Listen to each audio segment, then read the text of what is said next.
Shallow waters, open seas, and murky estuaries. All can become deadly arenas in an instant. From solo swimmers at night to daring divers in shark cages, apex predators strike with precision and raw power. Sometimes a bite is minor, sometimes it's fatal. Chaos unfolds in seconds. Limbs twisted, bodies tossed, adrenaline surging, and survival hanging by a thread.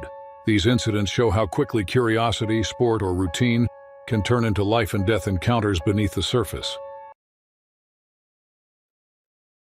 On November 30th, 2025, along a rocky stretch of the California coastline facing the Pacific Ocean, a late-night swim turned into a fight for survival. The hour was close to 2 a.m. and the shoreline sat quiet under a dark sky. The holiday weekend had filled the beaches during the day, but the night offered calm and empty water. Rafferty Kane had grown up near the ocean and spent most of his life around it. He worked as a coastal survey technician and often logged long hours studying tides, wave patterns, and marine movement. Swimming had always been part of his routine. Friends described him as careful, confident, and deeply respectful of the sea. He understood currents, weather shifts, and the risks that came with open water. That night, he wanted a peaceful swim without crowds, noise, or distraction. Two close friends joined him offshore in inflatable kayaks.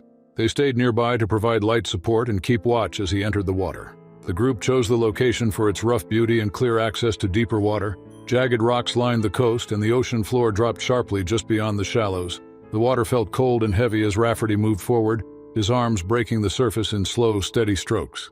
Beneath him, unseen in the dark, a 16-foot great white shark moved through the water. The animal followed instinct, drawn by motion and vibration.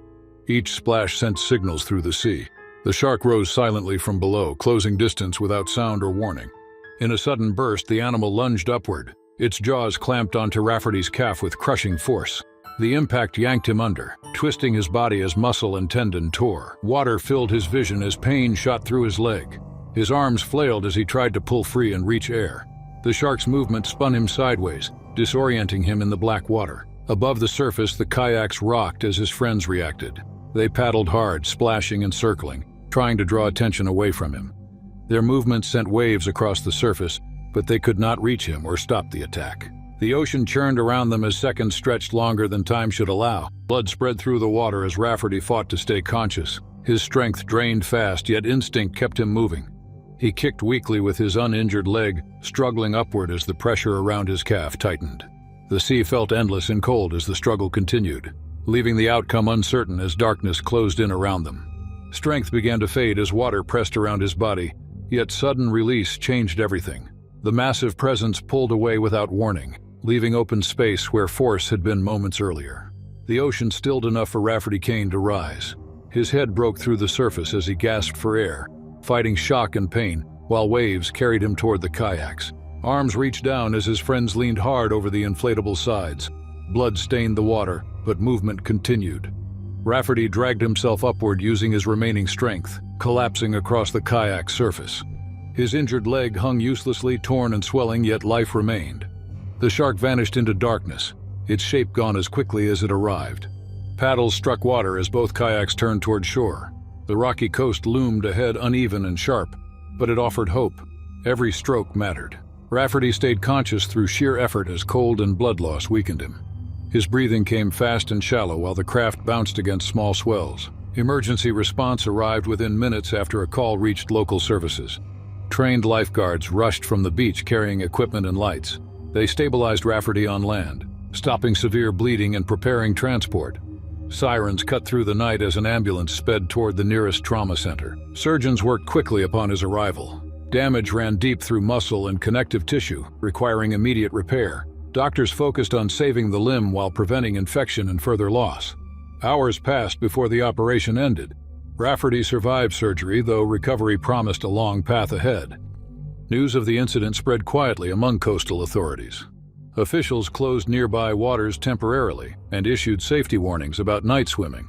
Marine experts explained that great white sharks hunt using movement cues and low visibility, making dark hours especially risky. The animal behavior matched known patterns, offering no signs of unusual aggression beyond instinct. Rafferty remained hospitalized for several weeks. Physical therapy followed as strength slowly returned. Walking required support at first, and pain lingered, but progress continued. He carried scars that told the story without words. The experience changed his connection with the sea he once entered so freely. His friends struggled as well, replaying the event repeatedly. They sought counseling to manage fear and stress caused by helplessness during the attack. Both continued kayaking, though never again after midnight. The ocean no longer felt empty during the darkness.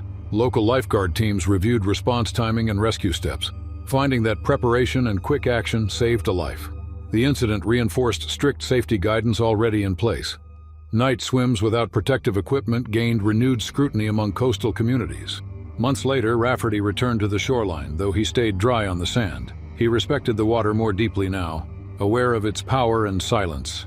Survival carried responsibility, and he shared caution with others drawn toward empty beaches at night. The shark remained part of the Pacific ecosystem, unseen and unchanged. No further attacks occurred in that area during the following season. Life continued for all involved, marked by memory rather than closure. The ocean kept its mysteries, while one swimmer carried proof of how quickly calm can turn deadly.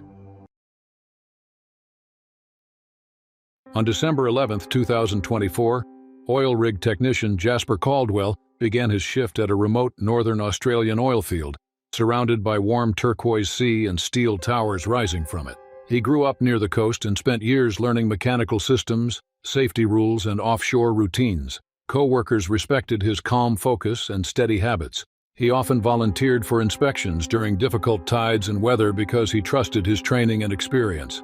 By his 30s, he had logged thousands of hours on platforms and supply vessels, earning certifications that placed him on critical maintenance crews. That morning followed a familiar rhythm. A scheduled inspection stretched longer than expected as low tide pulled water levels down, leaving suspended platforms closer to the surface. The change exposed pipes, ladders, and braces that normally stayed higher above the sea. Jasper moved carefully, checking bolts and joints while watching waves slap against the rig's legs. Marine life often passed through the area, but workers rarely saw large predators near the structure. Below the platform, a 14-foot tiger shark patrolled slowly through deeper water. The animal followed currents that brought fish toward the rig supports. As the tide dropped, sound and movement above drew its attention upward. The shark rose with purpose, circling once before pushing closer to the metal shadow overhead. Jasper leaned forward to inspect a corroded section along the edge. In that moment, the water broke violently.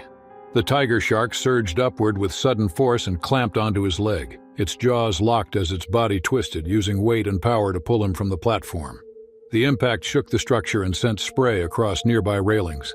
The shark thrashed against the rig supports, dragging Jasper into the water as metal vibrated from the struggle. Workers on nearby platforms reacted instantly. Arms pointed, and bodies moved as alarms triggered across the rig. People banged handrails and stamped steel decking, creating noise and vibration meant to drive the animal away. Splashes erupted as tools struck metal, but the depth below and the predator's strength blocked any direct rescue attempt. The water churned beneath the platform as the shark maintained its grip. Blood clouded the surface while the rig swayed slightly from the force below. Emergency procedures were activated across the site as teams moved toward the location. Knowing time mattered, the scene unfolded in seconds, leaving everyone watching helplessly as the attack continued. Above, workers froze in place while emergency lights flashed red along walkways.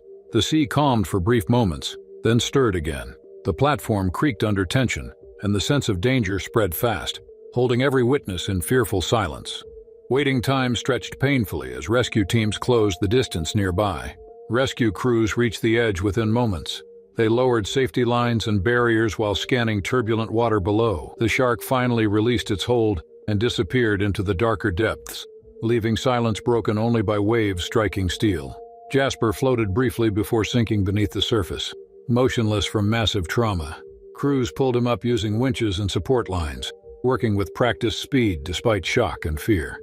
Medical staff assessed his condition immediately on the platform. Injuries proved extreme, with severe blood loss and crushing damage caused by repeated thrashing against rig supports.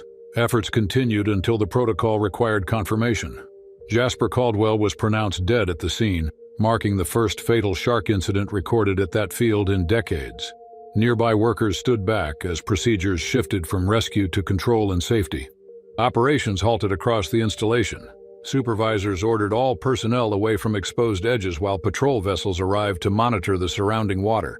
Helicopter crews circled above, watching for renewed danger. The ocean appeared calm again, masking what had occurred minutes earlier. Authorities later confirmed the shark species as a tiger shark, common to northern Australian waters and known for curiosity around offshore structures. Investigators reviewed maintenance schedules and tide data to understand how routine work placed technicians closer to the sea. The extended inspection during low tide reduced the clearance normally relied upon for safety.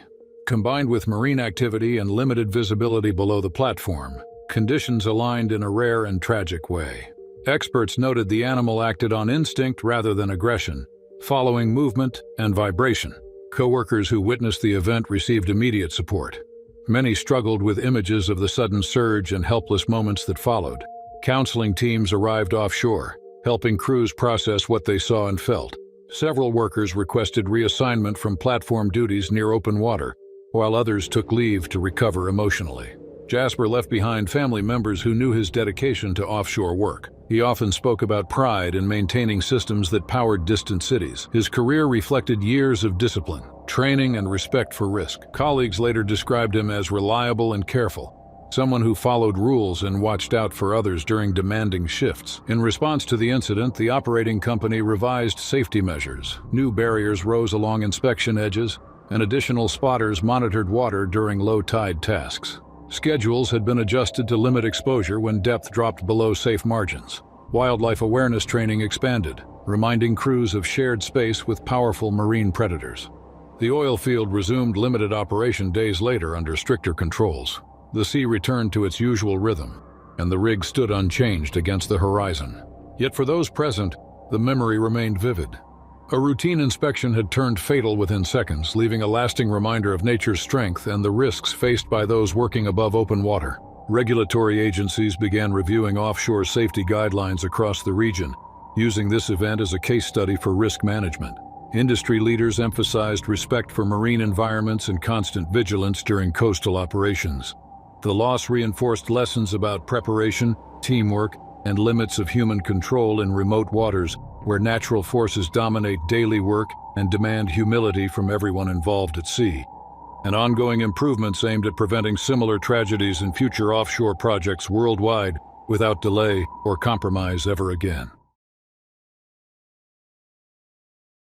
On June 12, 2023, spearfisher Milo Kendrick entered a narrow channel inside a Florida estuary during a hot afternoon. He had grown up near tidal rivers and spent years learning calm movement, breath control, and safe hunting rules.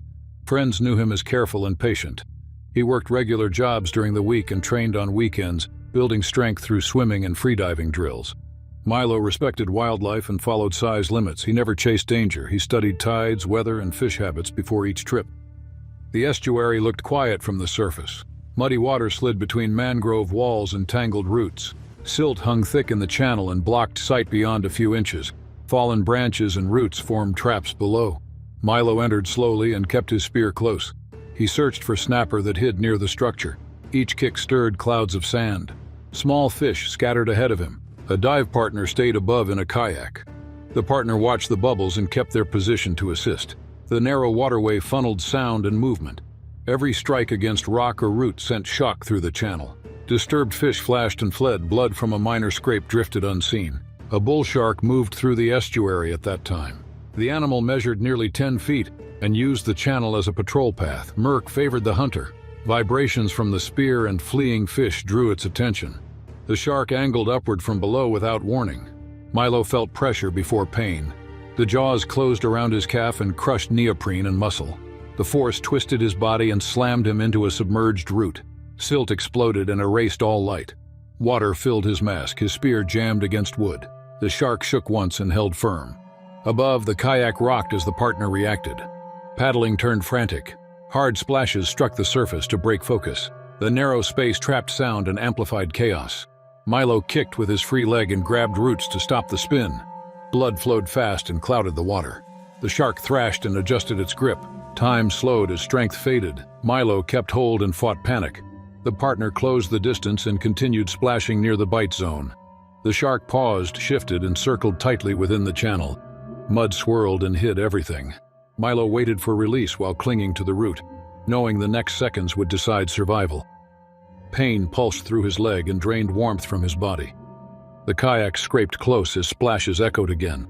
The channel seemed to shrink. The shark turned back once more, drawn by motion, and brushed past his fins while shadows closed in. His breathing grew shallow as water pressed and noise swallowed thought. The shark finally loosened its hold and slid backward into the dark channel. Its body faded into the mud-filled water and left no clear outline behind. Milo Kendrick felt sudden freedom and pulled himself away from the root. His injured leg burned and felt weak, but his arms still worked. He pushed upward with slow movements and reached the surface near the kayak.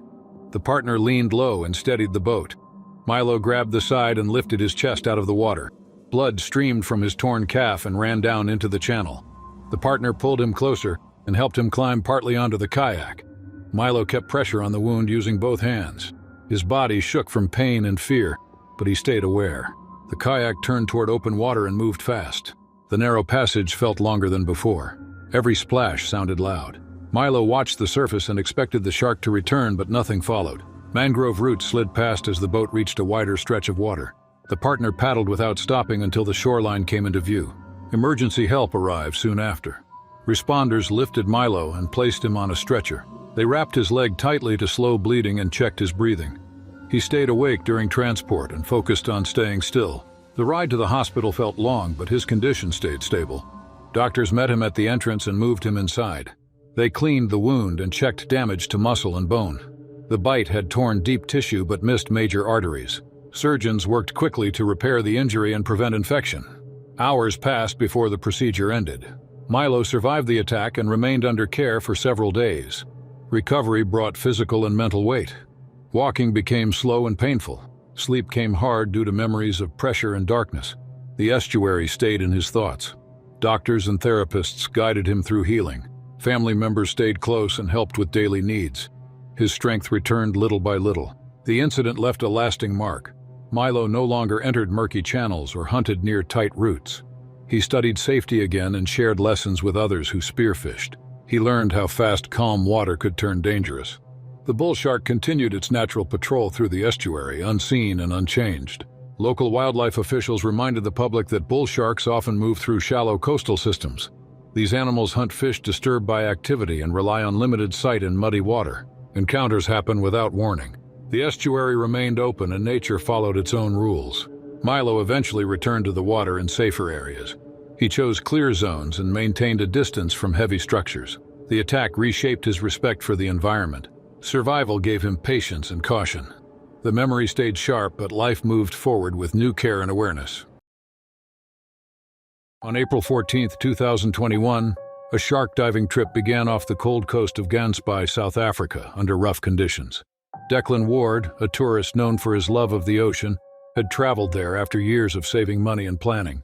He worked as a marine equipment technician back home and spent most weekends diving, studying sea life, and helping beginners learn safe diving habits. He believed strongly in controlled cage diving and trusted the safety records of licensed operators. That morning, he felt confident, calm, and excited to witness great white sharks in their natural habitat. Alongside him was Sienna Harper, an experienced recreational diver who had logged dozens of cold water descents.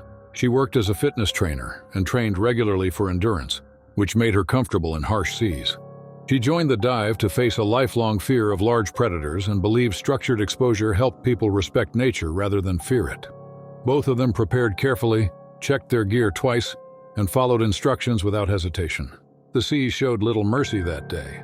Strong swells rocked the boat, and wind pushed waves into uneven patterns.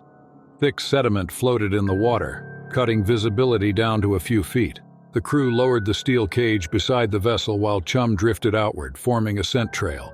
Declan and Sienna entered the cage together and descended as instructed. The bars rattled slightly with each surge, but the structure held firm. Moments later, a massive great white shark moved in from below. Nearly 17 feet long, it circled slowly at first, drawn by smell and movement. Poor visibility hid its full shape until it came close. Each pass brought it nearer. Its speed increased as water movement confused distance and direction. The animal shifted from inspection to a forceful approach. Without warning, the shark surged forward and struck the cage head-on. Steel bars flexed outward under the impact. The force pushed the structure sideways.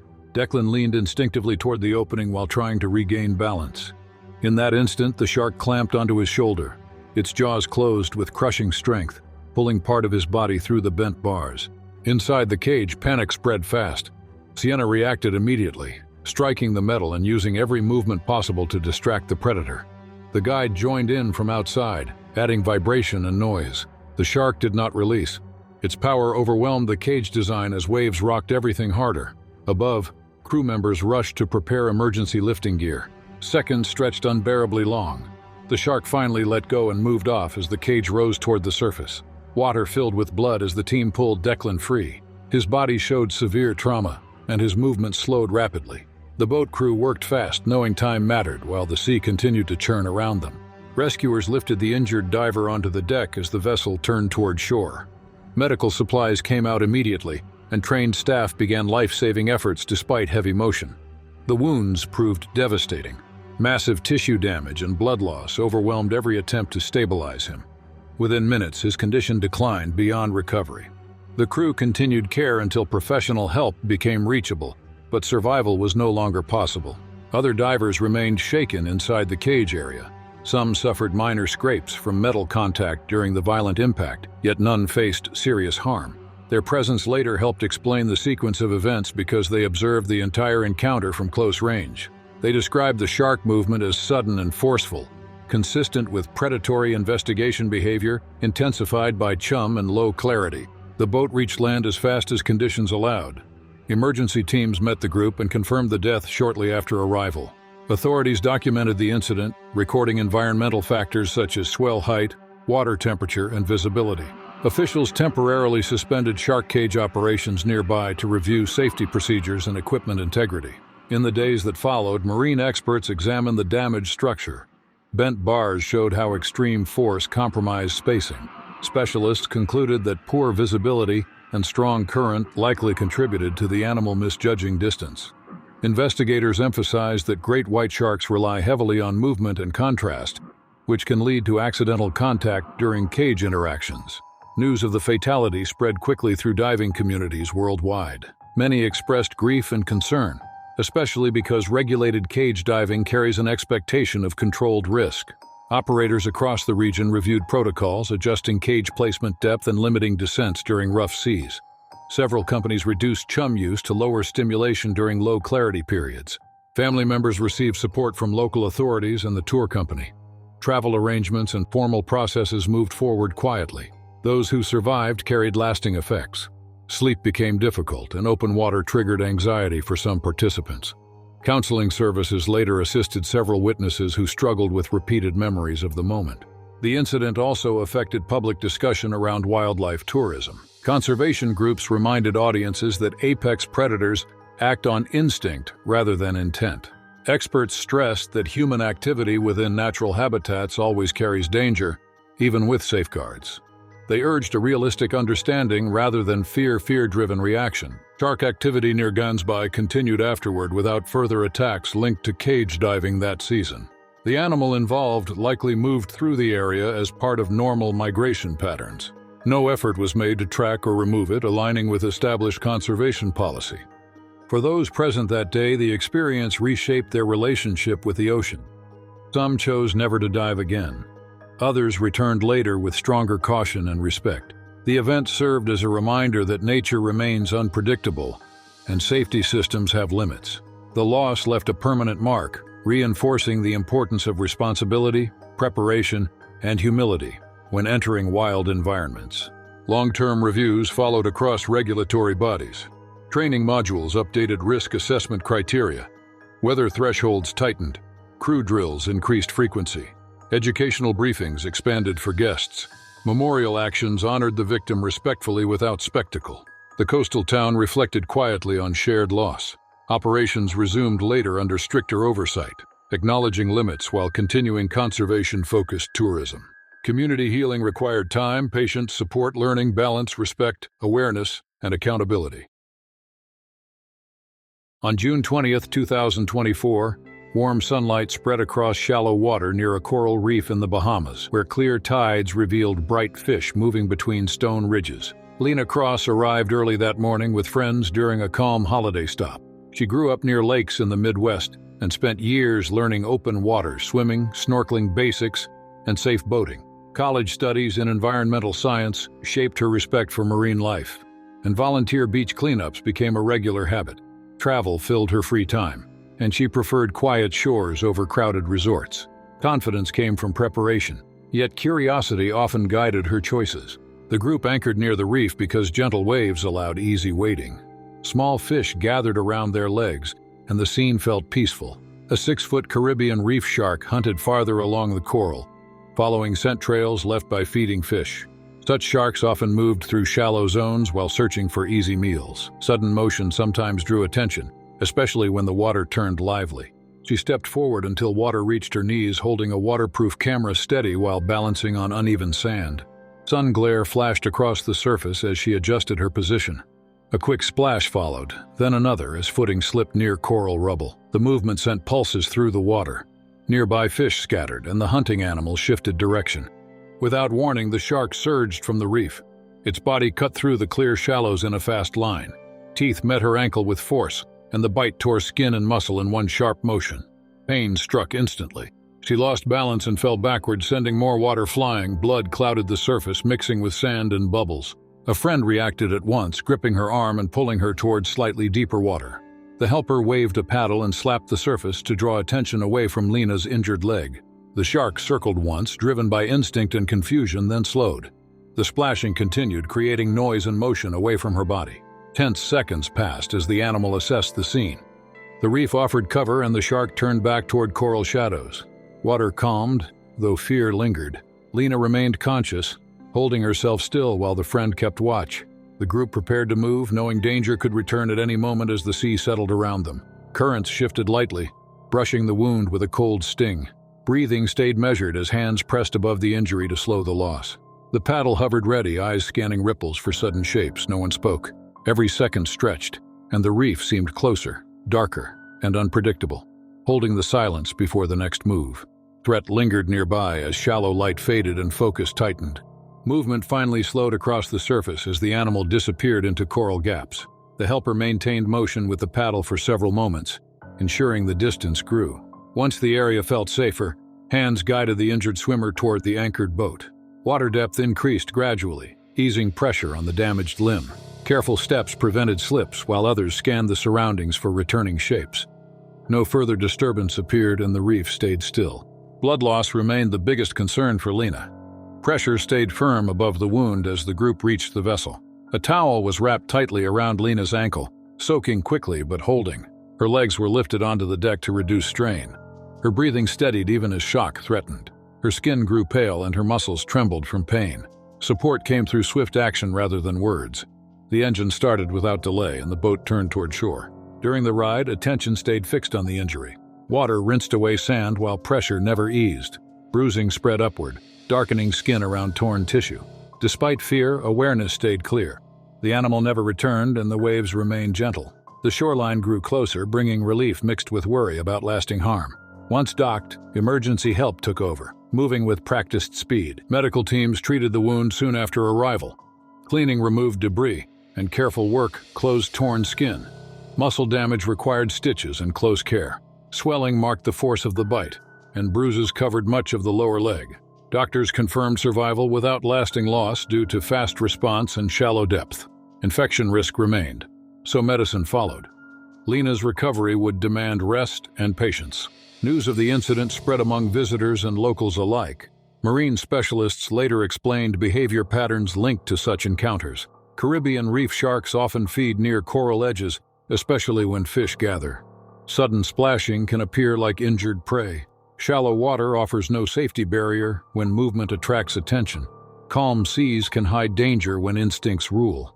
Experts also pointed out that cameras encourage focus on framing rather than surroundings.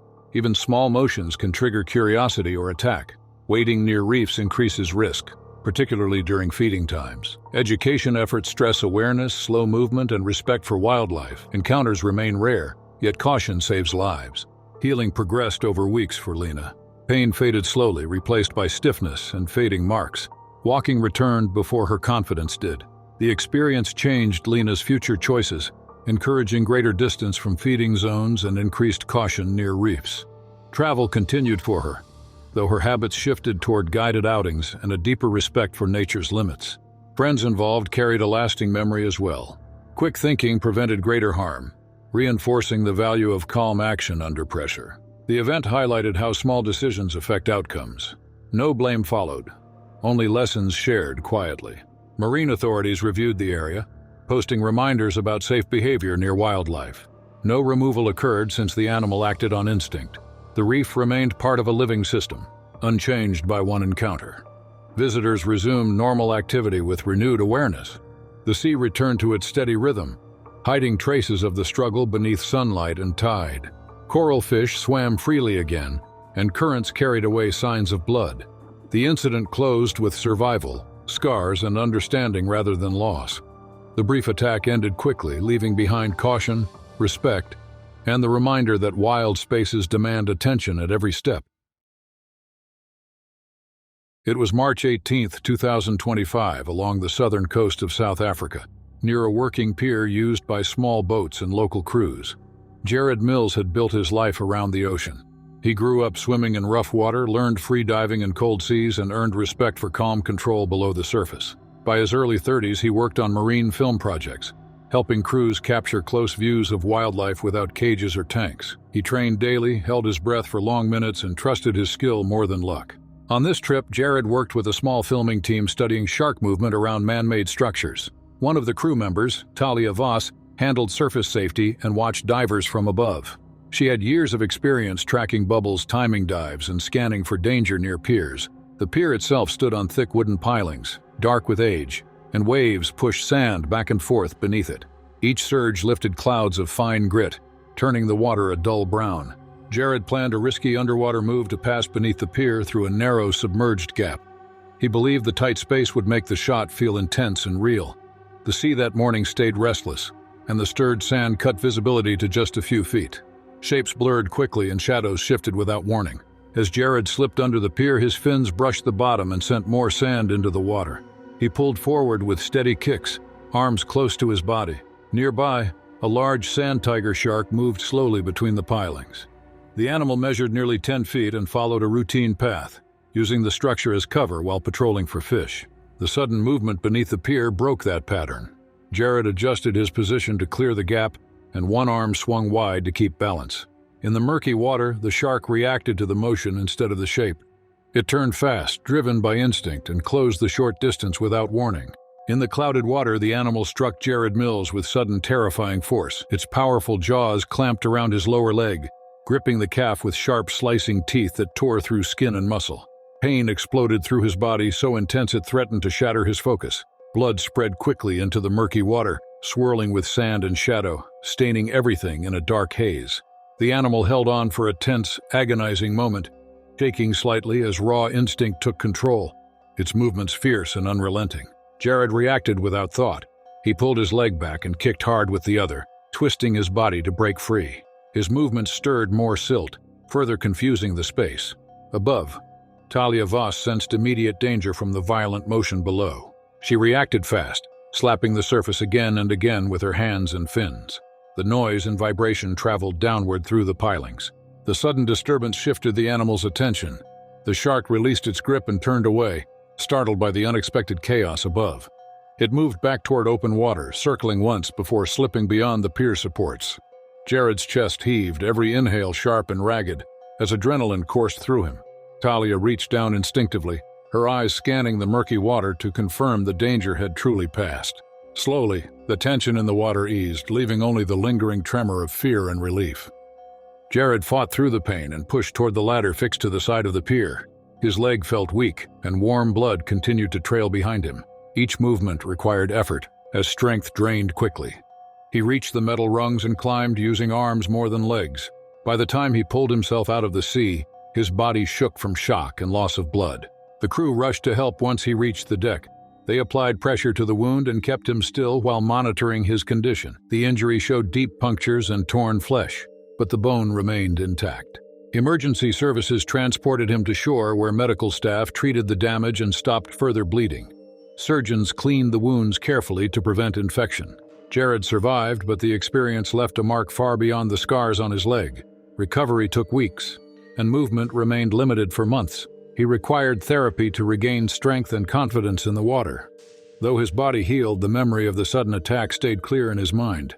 Marine experts later reviewed the incident and explained the cause. Sand tiger sharks often patrol tight spaces near piers, using low light for cover. In areas where sand clouds vision, sudden motion can trigger defensive or mistaken reactions. The animal did not hunt with intent. It responded to confusion created by unusual human behavior in a restricted zone. The incident led the filming group to change safety rules. They avoided narrow underwater gaps and suspended activities when water clarity dropped. Jared stepped away from stunt-based work and focused on planning and safety roles instead. He shared his experience with others in the field, stressing respect for wildlife and awareness of natural behavior. Talia continued surface work but remained more alert near structures. She credited fast action and awareness for saving a life that day. The ocean returned to its normal rhythm soon after, and the pier remained standing as it always had, a silent witness to countless unseen moments below. The shark continued its patrol elsewhere, unchanged by the encounter. It remained part of the ecosystem, following instinct without awareness of the impact left behind. For Jared, the event reshaped his relationship with the sea. He returned cautiously, carrying a new understanding of how quickly calm can turn dangerous when human risk meets wild nature in close quarters. The memory of the attack lingered, a sharp reminder of both the power and unpredictability of the ocean.